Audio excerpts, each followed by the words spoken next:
Question आता है कि कौटिल्य निम्न में से संबंधित है, जैसे मौर्य वंश, सातवाहन वंश, कर्ण वंश, गुप्त वंश। तो चंद्रगुप्त मौर्य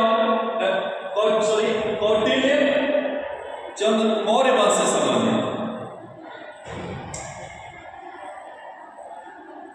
अगला क्वेश्चन होता है कि अर्थशास्त्र के जनक कौन? फादर ऑफ इकोनॉमिक्स इसे कहा जाता है। तो father of economics Adam Smith को कहा जाता है।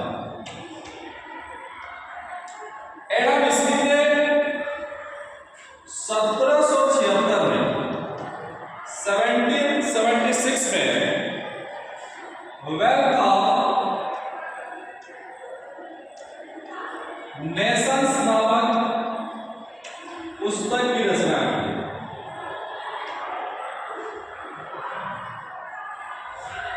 इसका पूरा नाम an inquiry into the nature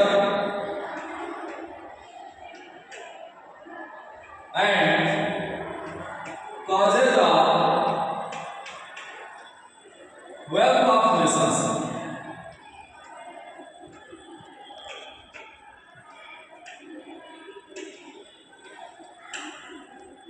ये वो वेल्थ ऑफ नेशंस का पूरा नाम।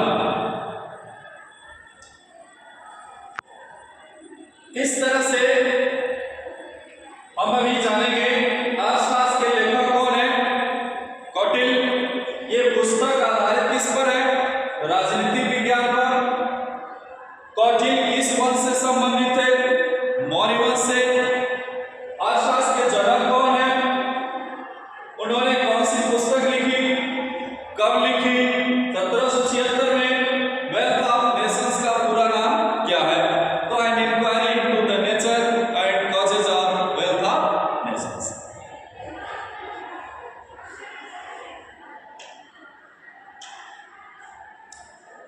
ये जितने अर्थशास्त्री होते हैं सब लोग अपना अर्थशास्त्र की परिभाषा देते हैं।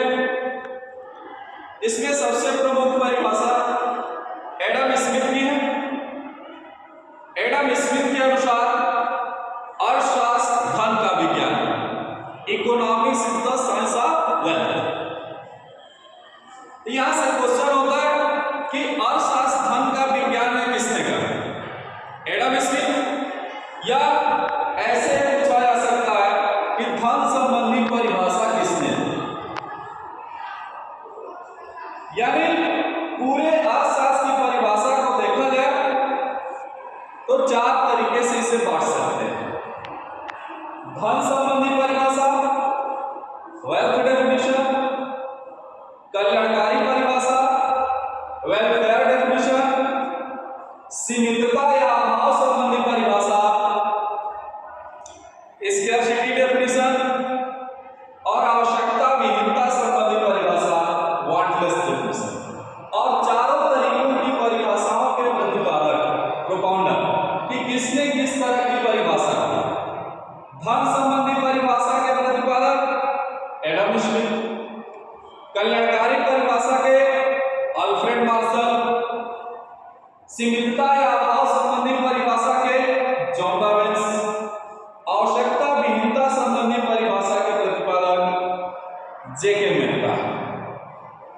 ये 4 परिभाषाएं हैं जो हमेशा पूछी जाती हैं और जितने भी अर्थशास्त्री होते हैं इन्हीं चारों परिभाषाओं के समर्थक अर्थशास्त्री होते हैं। कोई धन संबंधी परिभाषा का समर्थक होता है, तो कोई कल्याणकारी का होता है, या कोई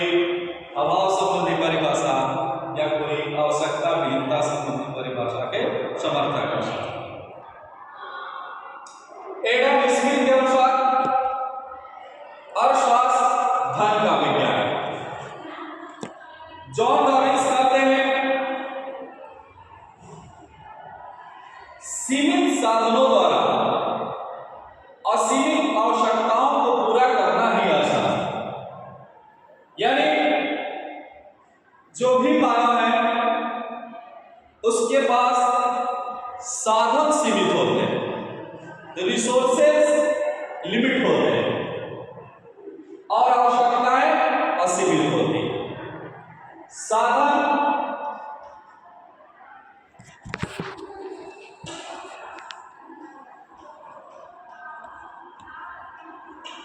साधन को आगत भी कहा जाता है।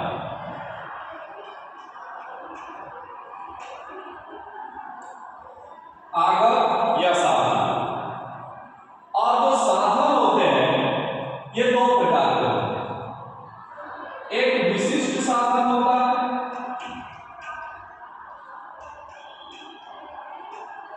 और एक होता है अविशिष्ट।